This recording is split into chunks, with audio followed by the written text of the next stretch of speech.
Baseball hands out legends like a candy store hands out wrappers. Bright, shiny names you remember forever. But for every Ruth or Mays, there are a dozen players who were once as feared, as dominant, and as loved, and then, somehow, time moved on. Today, we're digging up those names. The brilliant, the tragic, the misunderstood. 10 players who changed the game but were nearly forgotten by the highlight reels. Let's meet them. Some were dazzling hitters. Some were pitchers with tricks no batter could solve. And some simply played so consistently that the years blurred them into the background. We'll tell short, sharp stories, what they did best, 1 or 2 signature achievements, and the odd reason history sometimes passed them by.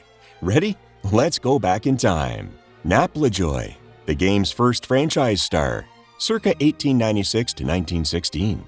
Napoleon Nap Lajoie arrived at the turn of the 20th century and hit like baseball itself was an easy target. A lifetime .338 hitter with 3,243 major league hits, Lajoie wasn't just great, he was central to a franchise. Cleveland actually renamed the team the Naps during his time there because, well, he was the face of the club. He won multiple batting titles and racked up seasons of the kind of contact, line drive hitting that made pitchers hate their job. Yet, his name vanished from everyday conversation for a few reasons. He played in baseball's earliest, less filmed era.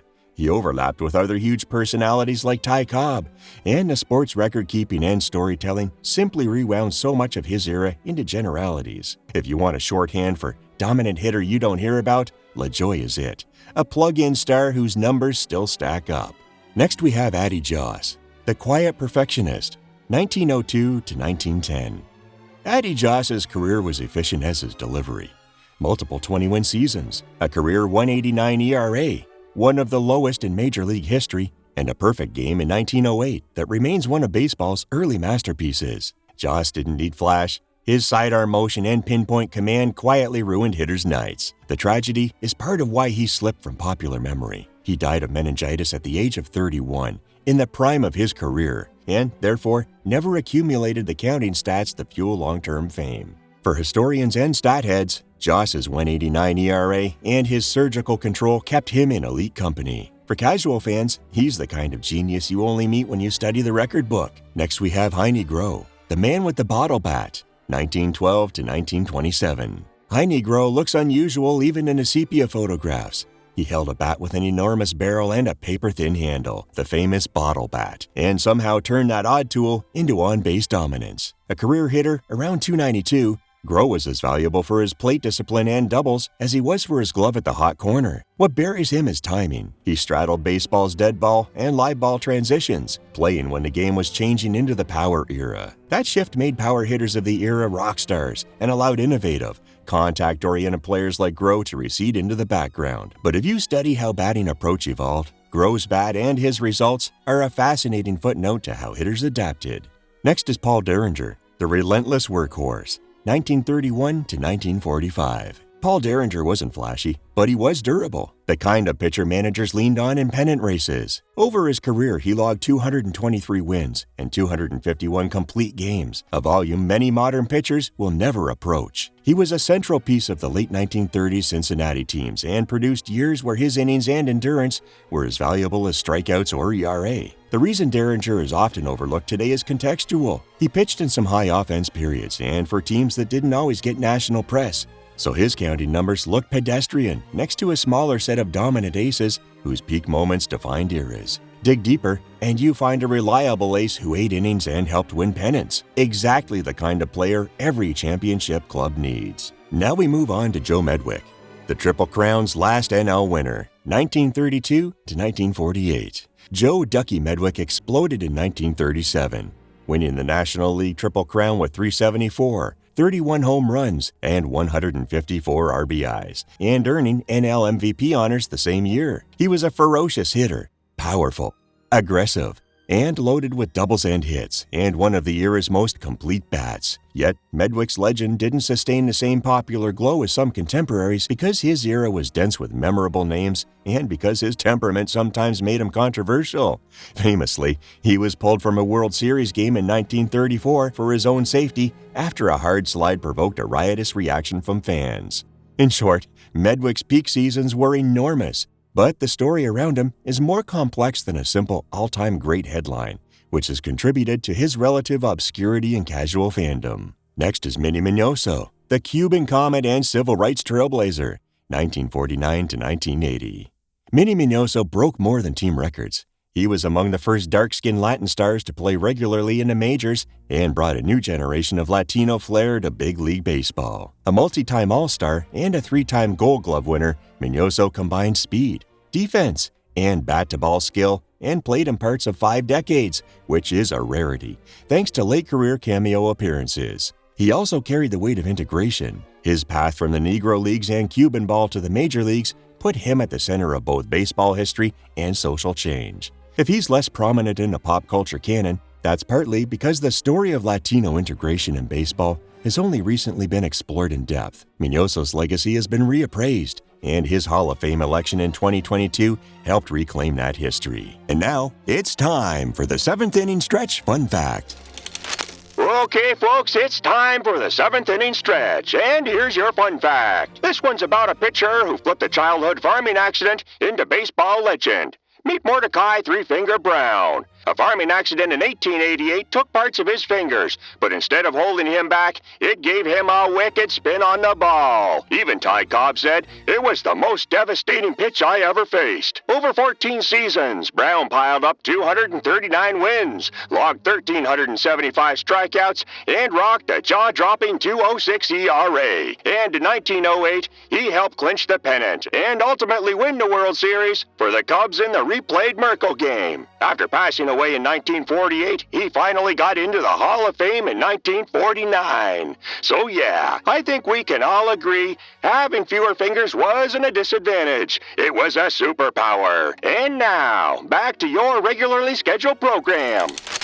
Next we have Dick Allen. Power, plate discipline, and a long road to Cooperstown, 1963 to 1977. Dick Allen hit like a man who hated soft contact. He combined power and on-base skills into an elite offensive package, 292 lifetime and 350 home runs, and earned Rookie of the Year honors in 1964 and the AL MVP in 1972. Yet Allen's story is not just about numbers. He clashed repeatedly with the press and some front offices, and racial tensions of his era often colored how his behavior was interpreted. For decades, that friction dimmed his reputation in the public eye, even as his stats screamed Hall of Fame quality. Sports writers and committees debated him for decades, and in the end, baseball got the retrospective right. Allen was elected to the Hall of Fame by a Veterans Committee and was inducted in 2025, finally cementing the career so many insiders always respected. That complicated arc, triumph at the plate, controversy off it, and belated recognition is the reason Allen's name has been both forgotten and fiercely defended at different times. Vida Blue, the teen phenom who burned bright, 1969 to 1986. Vida Blue rocketed onto the scene as a flamethrower, electrifying the Oakland A's and helping them to championships. He won both the AL Cy Young and MVP in 1971, leading the league with a microscopic 1.82 ERA, and he threw a solo no-hitter on September 21, 1970. That early peak, the raw stuff, the awards, and the spotlight should have made for a Hall of Fame career, but injuries and shifting team fortunes dimmed his later years. Blue's arc is the classic sports cautionary tale of meteoric rise, dominant peak, and then the grind of decline. He's a reminder that brilliance can be short, and that the record book sometimes remembers seasons more than trajectories. Now we have Lou Whitaker, the quiet cornerstone, 1977 to 1995. Lou Whitaker was the kind of steady presence franchises build their infields around. A lifetime 2,369 hits, 5 All-Star appearances, 3 Gold Gloves and 4 Silver Sluggers, and a vital role on the Tigers' '84 championship team. He formed one of baseball's longest and most effective double play combos with shortstop Alan Trammell, and his consistency year in and year out produced elite value. Yet Whitaker never received the broader billing of some of his more flashy offensive peers. He's the classic steady-as-she-goes all-star who falls into the background of highlight reels. He's also been the subject of Hall of Fame debates. Many analysts argue he belongs, even as committee votes so far have come up short. That quiet, workmanlike excellence is precisely why Whitaker is often overlooked until you actually start reading the numbers. Next, it's Johan Santana, the pitcher of 2 peaks, 2000 to 2012. Johan Santana's peak was surgical. 2 Cy Young Awards in 2004 and 2006, multiple ERA titles, and a repertoire, especially that devastating changeup that neutralized the steroid-era sluggers. He capped a comeback with the New York Mets by throwing the franchise's first no-hitter on June 1, 2012, a cathartic moment after shoulder surgery. But Santana's career arc is defined by one of modern baseball's cruelest ironies, a pitcher who reinvented himself and dominated, only to have shoulder injuries and repeated surgeries rob him of late career continuity. Teams and fans remember his peak vividly. What time tends to blur is how much of Santana's story is also about missed years and what might have been, which pushes him into the forgotten category for casual viewers. What makes a legend stay on deck in your memory? Iconic moments, repeated retellings, and narrative hooks, home run swings, perfect games, or persona to name a few. But baseball's history is long, and not everyone who mattered gets the loud end of the story. Some players were unlucky with timing. Some had careers cut short, some clashed with the press, and some were simply overshadowed by even bigger personalities. But that doesn't make them any less important. Looking back at Lajoie, Joss, Groh, Derringer, Medwick, Miñoso, Allen, Blue, Whitaker, and Santana, a pattern emerges. Excellence plus context equals legacy, and sometimes context steals the spotlight. Which of these forgotten legends surprised you the most? Drop a name in the comments and tell us why. And if you'd like to see a part 2, I've already got 10 more players waiting in the archives. But let's hear who your picks would be. Give the video a like if you learned something new. Be sure to subscribe for more deep dives and hit the bell so you won't miss a minute of the next story from the hidden pages of baseball history. See you in the dugout.